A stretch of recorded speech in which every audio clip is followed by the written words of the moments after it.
लोकशाहीच्या वस्त्रहरणाच्या निषेधार्थ आणि संविधानाने दिलेल्या अधिकाराच्या संरक्षणार्थ डॉक्टर बाबा आढाव महात्मा फुले वाड्यामध्ये आत्मक्लेश आंदोलन करतायत.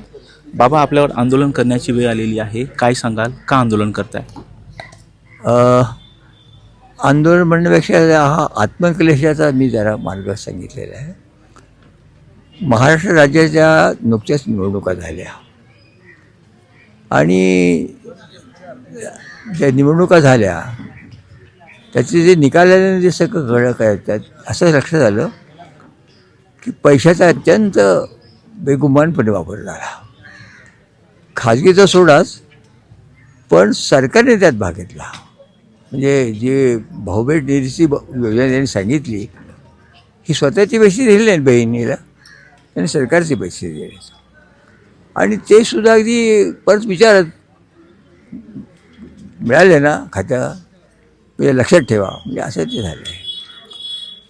निवडणुकीमध्ये बाकीच्याही अनेक गोष्टी घडलेल्या आहेत, त्या चमत्कार घडलेल्या आहेत. तर माझं म्हणणं आहे की मी 1952 सालापासूनच्या प्रत्येक निवडणुकीमध्ये मी सहभाग घेतला आहे. मला कळलं आहे, पक्षाचा मी कार्यकर्ता होतो. असं कधी घडलेलं नाही. आणि बाया आपल्या खुशीत बोलतात मिळालं म्हणून लोकांना आवडलं आहे ते. आता असं जर सुरू झालं तर घटनेचं काय होणार, घटनेतल्या मताचं काय होणार? तर हे अत्यंत निंद्य झालं आहे असं माझं म्हणणं आहे. जो पैशाचा अपरिमित वापर आणि याच्याबद्दल काही बोलायचं नाही. आमचे पंतप्रधान वार्ताहरांशी बोलत नाहीत, असं सर्व आहे. आणि दुसरा मुद्दा जो आहे की ह्या निवडणुकीच्या काळात त्याच वेळेला घडला तो असा आहे की याच काळात अगदी 1 तारीख अगोदर अमेरिकन सर्वोच्च न्यायालयामध्ये त्यांनी समन्स काढलं आहे यांना, अदानींना. आता याच्यामध्ये आपल्या भारताचा संबंध आहे. आंध्रमध्ये जे काही सोलर एनर्जीचं जे काही प्रकरण आहे तिकडे ते सारखं सांगतायत की ह्यांनी जे फसवलं आहे अमेरिकेच्या लोकांना पैशासाठी वगैरे, आणि त्यांनी ते फिरत घेतली. अशा वेळेला पंतप्रधान बाहेरच्या देशात असताना त्यांनी तिकडून जाहीर केले आम्ही अदानीच्या मागे आहोत. आणि अदानींनी धावपळ करून इथे निवडणुकीमध्ये काही हे सरकार हलणार नाही याच्या व्यवस्थेचा भाग केला. त्यात त्यांचा सहभाग असणार आहे माझं असं म्हणणं आहे सरळ. म्हणून मला ही गोष्ट काल लागली खूप. असं वाटतं की हे चुकीचं घडलेलं आहे. हे घडलं आहे. ही 2 कामं आहेत. आता लोक काहीतरी बोलतात तुमचं बचेंगे तो काटेंगे, ते काय आणखी काही गोष्टी लोक सांगतात. निवडणुकीच्या मतदानाच्या ह्याच्यामध्ये जो काही चाललं आहे त्याच्याबद्दल लोक सांगत आहेत. पण मी तर ह्या 2 मुद्द्यावर पहिला जाहीर केलं. मतदानाची याला माझं हे नाही, माझं म्हणणं पण त्याची नीटपणे चौकशी आहे. सारखं बोललं जातं, पण एकदा त्याची नीटपणे एक्सपर्टकडून जे मागणी करतात त्यांनी ती काळजी घ्यावी. ईव्हीएम विरोधातही शंका घेतली जाते. ईव्हीएम मशीनच्या विरोधात शंका घेतली जाते. सांगतो ना तुम्हाला. आता हे उपोषण सुरू झाल्यानंतर अनेक प्रश्न उपस्थित केलेले आहेत, करतायत तो आधी त्यांनी केलेले आहेत. तर माझं म्हणणं आहे की त्याला माझं म्हणणं त्यात तथ्य आहे. पण तथ्य म्हणजे आता ते तथ्य शोधून काढलं पाहिजे एक्सपर्टकडून वगैरे. विरोधकांनी सुद्धा ते करावं असं माझं म्हणणं आहे. माझं तर म्हणणं आहे की आता हा जो महाराष्ट्राच्या निवडणुकांचा प्रकार आता हे घडलं आणि याच काळामध्ये महाराष्ट्रामध्ये निवडणूक आणि त्या निवडणुकीचे निकाल नेमके लोकसभेचे उलट्या इकडे घडले. म्हणजे सरळ मॅनेजमेंट लक्षात येते. आणि याच्यामध्ये ह्या अदानींचं प्रकरण नसणार असं मला वाटत नाही. ते असणारच आहे. तेव्हा आता अशा वेळेला गप्प बसून कसं चालेल? काय केलं पाहिजे असं वाटतं आता? सरकारने काय करावं किंवा प्रशासनाने? सरकारकडे मागणी करतच नाही. हे सरकार कसं करणार? त्या सरकारवर मी आरोप करतो, सरकार कसं करणार आहे? जागृत जनतेने कर्तव्यदक्ष जनतेने उभं राहिलं पाहिजे असं माझं म्हणणं आहे. त्या थोडंसं मी कौटुंबिकही बोलतो. तुम्हालाही सांगतो की घरातला मुलगा जर सुन्याला सारखं मारत असेल तर सासरा सांगतो ना की हे बघ मी जेवणार नाही, तू हे थांबणार होतं म्हणतो ना.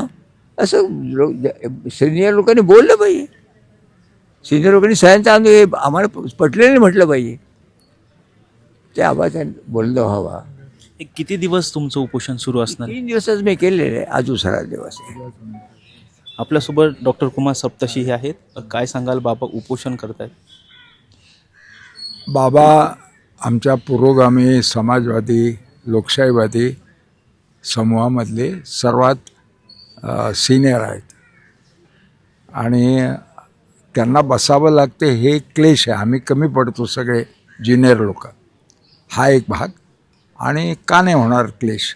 आयुष्यभर एक विचार घेऊन चाललो आणि तो सगळा विचार कॉन्स्टिट्यूशनशी, राज्यघटनेशी सुसंगत आहे. आणि जर प्रत्येक निवडणूक ही लोकशाहीचा पराभव करत असेल तर त्या निवडणुकीला अर्थ काय? लोकशाहीची सुसंगत निवडणूक झाली पाहिजे. तर ह्या वेळेला युतीनं असा एक फॅक्टर सोडला नाही की जो लोकशाहीला घातक आहे. लोकशाहीला पोषक असा कुठलाही घाल नाही.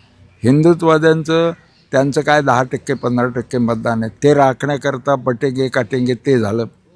त्याचबरोबर लाडकी बहिणी झालं, पण लाडकी बहिणीने 2 ते 3% वाढायला पाहिजे. आणि 14%चा डिफरन्स लोकसभा आणि आत्तापर्यंत असा जर होत असेल तर तो बाहेर लोकांच्या मनात, रस्त्यावर जाणवतो. म्हणजे आम्ही अशा पाहिलेल्याच निवडणुका की लाटच्या लाट येते. म्हणजे 77ची लाट होती. तर हिंदी भागामध्ये एकसुद्धा जागा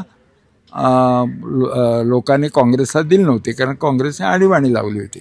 पण ते जाणवतं.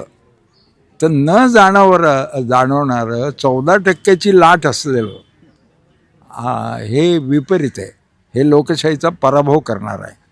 EVMच्या विरोधात आंदोलन करतायत, विरोधक EVMच्या विरोधात आंदोलन करतायत, शंका उपस्थित करतात. ज्या वेळेला लोकांना अर्थच लागत नाही तर्काने, कॉमन सेन्सने, त्यावेळेला यंत्राचा करिश्मा आहे असं वाटणं हे अगदी स्वाभाविक आहे. आणि लोकशाहीमध्ये लोक सार्वभौम असतात. त्यांना जर मतपत्रिका, बॅलेट पेपर पाहिजे तर अट्टास कशासाठी EVM मशीनचा? म्हणजे सगळं EVM मशीननेच झालं आहे असं दाखवता येईल का? नाही दाखवता येणार. पण विपरीत निर्णय हे मात्र दाखवता येतं. तो करिश्मा माणसाचा नाही आहे, तो यंत्र आणि यंत्राच्या मागे असलेल्या शक्तींचा आहे. सुप्रीम कोर्ट म्हणते ज्यावेळी विरोधकांच्या विरोधात निकाल लागतो त्यावेळेस EVM जे आहे ते चुकीचं म्हणतो, ज्यावेळेस विरोधकांकडून निकाल लागतो त्यावेळेस EVM जे आहे ते चांगलं. नाही, असं नाही आहे. इथे असं दाखवता येण्यासारखं आहे की शेवटच्या सिरीजमध्येच फरक पडलेला आहे. म्हणजे अणुशक्ती नगरमध्ये आधी पुढे तर असं इतकं विपरीत लोकमानस नसतं.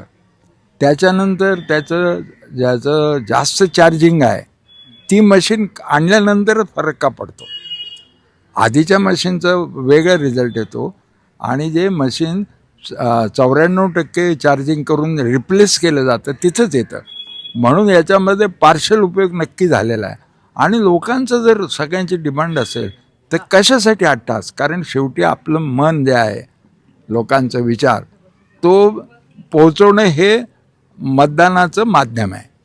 मग लोकांना असं वाटतं की ते माध्यम आमचं यंत्रापेक्षा बॅलेट पेपरवर जातं, तर बॅलेट पेपर द्यायला पाहिजे. आणि जगात कुठेही वापरलं जात नाही EVM. ज्या जर्मनीने याचा शोध लावला त्यांनी बंद केले ते. कारण असं आहे, इलेक्ट्रॉनिकची कुठलीही वस्तू ही हायजॅक करता येते, कुठलीही वस्तू. आपण बघतो की बाबा आढाव जे आहे ते संविधानाच्या रक्षणासाठी या ठिकाणी जे आहे आत्मक्लेश आंदोलन करतात. व्हिडिओ जर्नलिस्ट तनयासह Rajratna Jondhe, top news Marathi, Pune. Tours and travels विश्वातील एक विश्वसनीय नाव मँगो हॉलिडेज घेऊन आले आहेत धम्माल फॉरेन टूर्स खास तुमच्यासाठी. एक्झॉटिक युरोप 17 रात्री 18 दिवस, साऊथ आफ्रिकन सफारी 9 रात्री 10 दिवस, नॉर्दर्न लाईट्स 8 रात्री 9 दिवस, दुबई अबुधाबी 5 रात्री 6 दिवस, व्हिएतनाम कंबोडिया 8 रात्री 9 दिवस. तर आजच आपली सीट बुक करा आणि आपल्या फॉरेन टूर्स मेमोरेबल करा. मँगो हॉलिडेज म्हणजेच अविस्मरणीय सहलीचा अनुभव. मँगो हॉलिडेज, 4था मजला, स्वोजस कॅपिटल अतिथी रेस्टॉरंटच्या वर, लॉ कॉलेज रस्ता, पुणे 4. संपर्क पुणे 83 839 505 किंवा 80 80 81 74 54. मुंबई 83 839 503 किंवा 96 53 18 74 78.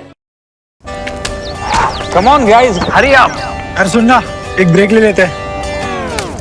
Guys, I'm telling you, तुम लोगों को सही से ट्रैकिंग नहीं आता. But that's okay, you can learn. रोज का ढक्कन देना. ये रेड वाला है, सही वाला देना. अबे ढक्कन, पहले तो सही पानी पीना.